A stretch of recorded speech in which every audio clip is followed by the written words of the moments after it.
ಇದೇ ಇವತ್ತಿನ top stories. ಈಗ ಸುದ್ದಿಗಳತ್ತ ಗಮನ ಹರಿಸೋಣ. ಮುದ್ದಾದ ಗಂಡು ಮಗುವಿನ ಜನ್ಮ ಕೊಟ್ಟಂತಹ ತಾಯಿಯೊಬ್ಬಳು ಹೆತ್ತ ಮಗು ತನಗೆ ಬೇಡ ಅಂತ ಆಸ್ಪತ್ರೆಯಲ್ಲಿ ಬಿಟ್ಟು ಹೋಗಿರೋ ಘಟನೆ ಚಿಕ್ಕಬಳ್ಳಾಪುರದಲ್ಲಿ ನಡೆದಿದೆ. ಕಳೆದ 4 ದಿನಗಳ ಹಿಂದೆ ಖಾಸಗಿ ಆಸ್ಪತ್ರೆಯಲ್ಲಿ ಮುದ್ದಾದ ಗಂಡು ಮಗುವಿಗೆ ಜನ್ಮ ಕೊಟ್ಟಂತಹ ತಾಯಿ ಮಗುವನ್ನ ಸಾಕೋಕ್ಕಾಗಲ್ಲ, ಈ ಮಗುವನ್ನ ಸರ್ಕಾರದ ವಶಕ್ಕೆ ಕೊಟ್ಟು ಬಿಡಿ ಅಂತ ಹೇಳಿ ತೆರಳಿದ್ದಾರಂತೆ.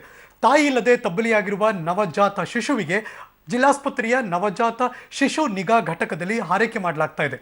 ಇನ್ನು ಮಾಹಿತಿ ತಿಳಿದು ಜಿಲ್ಲಾಸ್ಪತ್ರೆಗೆ ಭೇಟಿ ಕೊಟ್ಟ ಮಕ್ಕಳ ರಕ್ಷಣಾ ಘಟಕದ ಅಧಿಕಾರಿಗಳು ಮಗುವಿನ ತಾಯಿ ಬಗ್ಗೆ ಮಾಹಿತಿ ಕಲೆ ಹಾಕಿದ್ದಾರೆ.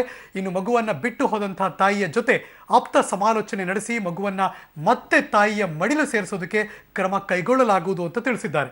ಒಂದು ವೇಳೆ ತಾಯಿ ಮಗುವನ್ನ ಸಾಕೋದಕ್ಕೆ ಒಪ್ಪದೇ ಇದ್ರೆ ಕಾನೂನು ರೀತಿ ವಶಕ್ಕೆ ಪಡೆದು ದತ್ತು ಪ್ರಕ್ರಿಯೆಯಡಿ ಭವಿಷ್ಯ ರೂಪಿಸೋದಕ್ಕೂ ಕೂಡ ಸಿದ್ಧತೆ ಮಾಡಿಕೊಳ್ತಿದ್ದಾರೆ.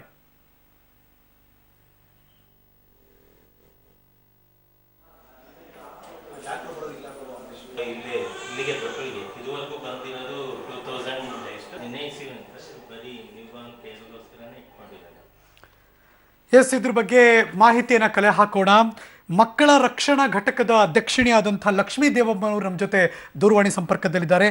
ಲಕ್ಷ್ಮೀ ಅವರೇ, ನಮಸ್ಕಾರ. ನಮಸ್ಕಾರ ಸರ್. ಈ ವಿಷಯ ಹೇಗೆ ಗೊತ್ತಾಯಿತು? ಹೇಗಿದೆ ಪರಿಸ್ಥಿತಿ ಮಗುವಿಂದೀಗ?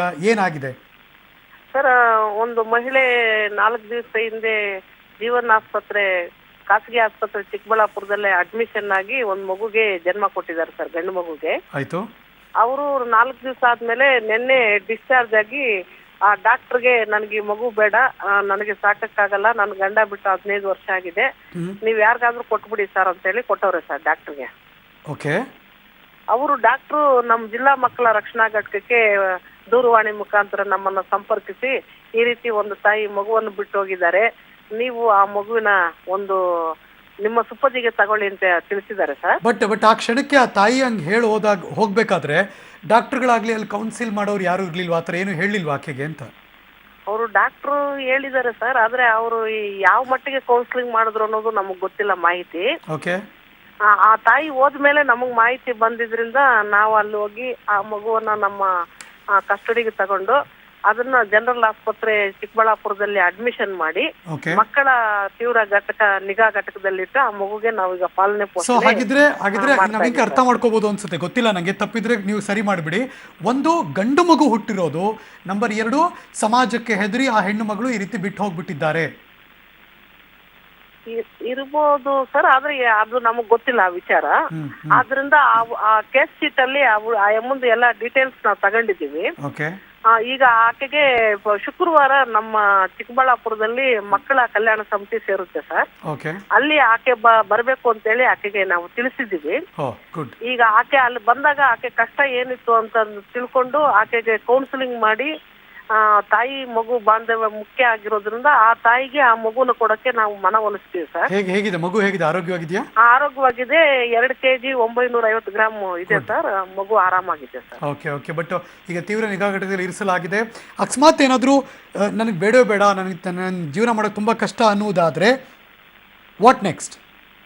ಸರ್, ಆಕೆ ಆ ರೀತಿ ಒಂದು ರೀತಿ ಧೋರಣೆ ಮನೋಭಾವನೆ ತೋರಿಸಿದ್ರೆ ಓಕೆ, ನಾವು ಆ ಮಗುನ ನಮ್ಮ ಸರ್ಕಾರದ ವಶದಲ್ಲಿ ಪಡ್ಕೊಂಡು ಆ ಮಗುನ ಪಾಲನೆ ಪೋಷಣೆ ಮಾಡ್ತಕ್ಕಂತ ನಮ್ಮ ಸರ್ಕಾರಿ ಶಿಶು ಮಂದಿರಕ್ಕೆ ಕಳಿಸ್ಕೊಡ್ತೀವಿ ಸರ್. ಕಳಿಸಿ ಆಮೇಲೆ ಆ ಮಗುನ ನಾವು ಅಲ್ಲಿ ಬೆಳೆಸಿ ದತ್ತು ಪ್ರಕ್ರಿಯೆಯಲ್ಲಿ ಅಳವಡಿಸ್ತೀವಿ ಸರ್. ಸೊ ಅದರ ಲಾಲನೆ ಪಾಲನೆ ಎಲ್ಲವನ್ನೂ ಕೂಡ ನೀವು ತೆಗೆದುಕೊಳ್ತೀರಿ ಅದನ್ನ? ಹೌದು ಸರ್, ಸರ್ಕಾರ ತೆಗೆದುಕೊಳ್ಳುತ್ತೆ ಅಷ್ಟೇ. ಬಟ್ ಇದು ವರ್ಸ್ಟ್ ಸಿನಾರಿಯೋ, ಅಂದ್ರೆ ಆಕೆ ಎಲ್ಲಾ ರೀತಿಯಲ್ಲಿ ಕನ್ವಿನ್ಸ್ ಮಾಡಿದ್ರು ಆಕೆ ಒಪ್ಪಿಕೊಳ್ಳದೆ ಇದ್ರೆ? ಹೌದು ಸರ್, ಹೌದು. ಆಕೆ ರಿಜೆಕ್ಟ್ ಕೂಡ ಮಾಡ್ಬೋದಾ? ಆಕೆ ರಿಜೆಕ್ಟ್ ಮಾಡ್ಬೋದು, ಆದ್ರೆ ನಮ್ಮ ಕೌನ್ಸಿಲಿಂಗ್ ಎಫೆಕ್ಟಿವ್ ಆಗಿ ಆಕೆಗೆ ಮಾಡ್ಬೇಕು ಸರ್. ಆಮೇಲೆ ಆಕೆಗೆ ನಾವು ಒಂದು ಸ್ವಲ್ಪ ಸಮಯನೂ ಕೊಡ್ಬೇಕು. ಆಕೆ ಮತ್ತೆ ನಾರ್ಮಲ್ ಸ್ಟೇಜಿಗೆ ಬರ್ಬೇಕು ಅಂದ್ರೆ ನಾವು ಆಕೆಗೆ ಸ್ವಲ್ಪ ಸಮಯನೂ ಕೊಡ್ತೀವಿ. ಏಕಾಏಕಿ ದತ್ತು ಪ್ರಕ್ರಿಯೆಗೆ ಅಳವಡಿಸಲ್ಲ ಸರ್. ಏನ್ ರಿಯಾಕ್ಷನ್ ಕೊಟ್ರು ಮೇಡಮ್ ನೀವು ಫೋನ್ ಮುಖಾಂತರ ಆಕೆಗೆ ಹೇಳಿದಾಗ? ಸರ್, ಆಕೆ ಫೋನ್ ಮುಖಾಂತರ ನಮ್ಗೆ ಇದ್ ಮಾಡಿಲ್ಲ, ನಾವು ಲೆಟರ್ ಬರ್ದಿದೀವಿ ಸರ್ ಆಕೆಗೆ. ಹೌದಾ? ಓಕೆ. ಆಕೆ ಏನ್ ಗ್ಯಾರಂಟಿ ಅವ್ರು ತಲುಪಿದೆ ಅಂತ? ಅವ್ರ ಕಡೆಯವ್ರು ಯಾರು ಇರ್ಲಿಲ್ವಾ ಮೇಡಮ್ ಡೆಲಿವರಿ ಆದಾಗ? ಸರ್, ಅದು ನಮ್ಗೆ ಗೊತ್ತಿಲ್ಲ ಸರ್, ಯಾಕೆಂದ್ರೆ ಅದು ಡಾಕ್ಟರ್ ಗೊತ್ತಿರುತ್ತೆ, ಅದು ಖಾಸಗಿ ಆಸ್ಪತ್ರೆ. ನಿಮಗೆ ಮಾಹಿತಿ ಬರ್ಲಿಲ್ವಾ ಅಂತ ಅಲ್ಲಿ? ನಮ್ಗೆ ಬರ್ಲಿಲ್ಲ ಸರ್, ಅದಕ್ಕೆ ನಾವು ರೈಟಿಂಗ್ ಅಲ್ಲೇ ಹಾಕಿದೀವಿ ಸರ್ ಆಕೆಗೆ. ಬಟ್ ಈಗ ಊರಲ್ಲಿ ಹೋಗಿ ಆ ಲೆಟರ್ ತಲುಪಬೇಕು, ಆಮೇಲೆ ಅವ್ರು ಬರ್ಬೇಕು. ಹೌದು ಸರ್, ಹೌದು. ಬಟ್ ಈ ಥರದ್ದು ಯಾಕೆ ನಡೆದಿರ್ಬೋದು ಅದೇ ಉದ್ದೇಶ ಅಂತ. ಗಂಡು ಮಗು ಸಾಮಾನ್ಯವಾಗಿ ನಾವು ಹೆಣ್ಣು ಮಕ್ಕಳು ಈ ಥರ ಹುಟ್ಟಿದಾಗ ಬಿಟ್ಟೋಗಿರೋದು ನೋಡಿದ್ವಿ. ಇದು ಆಶ್ಚರ್ಯ ಆಯ್ತು ಆ್ಯಕ್ಚುಲಿ ಹಂಗೆ ನೋಡೋಕೆ ಹೋದ್ರೆ. ಮಗುನು ಬಾರಿ ಚೆನ್ನಾಗಿದೆ ಸರ್, ಆರೋಗ್ಯವಾಗಿದೆ. Okay okay, thank you so much Lakshmidev ಅವರೇ ಪಬ್ಲಿಕ್ ಟಿವಿ ಜೊತೆ ಮಾತಾಡಿದ್ದಕ್ಕೆ. ಮಕ್ಕಳ ರಕ್ಷಣಾ ಘಟಕದ ಅಧ್ಯಕ್ಷರಾದಂತಹ ಶ್ರೀಮತಿ ಲಕ್ಷ್ಮೀದೇವನವರು ಇದ್ರ ಬಗ್ಗೆ ಸ್ಪಷ್ಟನೆ ಕೊಟ್ಟಿದ್ದಾರೆ. ಕೌನ್ಸಿಲಿಂಗ್ ಅಂತೂ ಖಂಡಿತವಾಗ್ಲೂ ನಡೆಯುತ್ತೆ. ಆಕೆ ಮನವೊಲಿಸುವಂಥ ಎಲ್ಲ ಪ್ರಕ್ರಿಯೆಗಳನ್ನು ಕೂಡ ಮಾಡ್ತೀವಿ. ಬಿಕಾಸ್ ತಾಯಿ ಮಗುವಿನ ಸಂಬಂಧ ಯಾವಾಗಲೂ ಕೂಡ ಒಂದು ಅವಿನಾಭಾವ ಸಂಬಂಧ. ಮಗುವಿನ ಆರೋಗ್ಯಕರ ಬೆಳವಣಿಗೆಗೆ ಅದು ಬಹಳ ಮುಖ್ಯ ಆಗುತ್ತೆ. ಹೀಗಾಗಿ ನಾವು ಅದರ ಬಗ್ಗೆ ಎಲ್ಲ ಮಾಹಿತಿಗಳನ್ನು ಕೂಡ ಕಲೆ ಹಾಕಿದ್ದೀವಿ. ಇನ್ನೇನಿದ್ರು ಅವ್ರ ಜೊತೆ ಮಾತಾಡೋದಷ್ಟೇ ಬಾಕಿ. ಕೊನೆಗೆ ಅದು ಆಗದೇ ಹೋದ ಪಕ್ಷದಲ್ಲಿ ಅದು ಸರ್ಕಾರವೇ ದತ್ತು ಪ್ರಕ್ರಿಯೆಯಡಿ ಭವಿಷ್ಯವನ್ನು ರೂಪಿಸುತ್ತೆ ಅನ್ನೋ ಭರವಸೆಯನ್ನು ಕೂಡ ಲಕ್ಷ್ಮೀದೇವನವರು ಪಬ್ಲಿಕ್ ಟಿವಿ ಕೊಟ್ಟಿದ್ದಾರೆ.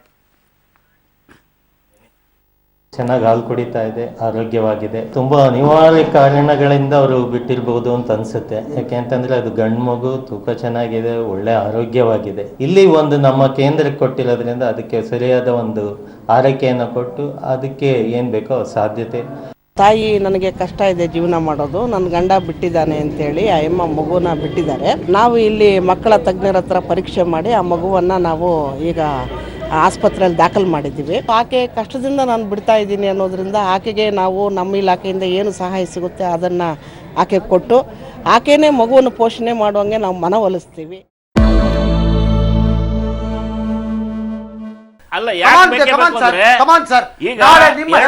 ನಿಮ್ಮ ಹೆಬ್ಬಾಳ ಕ್ಷೇಮಾಭಿವೃದ್ಧಿ ಪ್ರದೇಶದಲ್ಲಿ ಒಬ್ಬ ಕಾರ್ಪೊರೇಟರ್ 10 ಕೋಟಿ ಬದ್ದು 20 ಕೋಟಿ ಮಾಡ್ತಾನೆ. ಡೋಂಟ್ ರೈಸ್ ಕ್ವಶನ್ ಬಿಕಾಸ್ ನಾನು ಅದಕ್ಕೆ ಪ್ಯಾರಲಲ್ ಆಗಿ ಇನ್ನೊಂದು ಸಂಘ ಕಟ್ತೀನಿ. ಇದು ಬೇಕೇ ಬೇಕು ಅಂತ. Will you accept it? Is it not loot of public money? ದೂರದ ಸ್ವೀಡನ್ ದೇಶದಿಂದ ಪೋಷಕರನ್ನು ಹುಡುಕಲು ಬಂದ ಮಗಳಿಗೆ ತಂದೆ ಮತ್ತು ಸೋದರ ಸಿಕ್ಕಿದ್ದಾರೆ.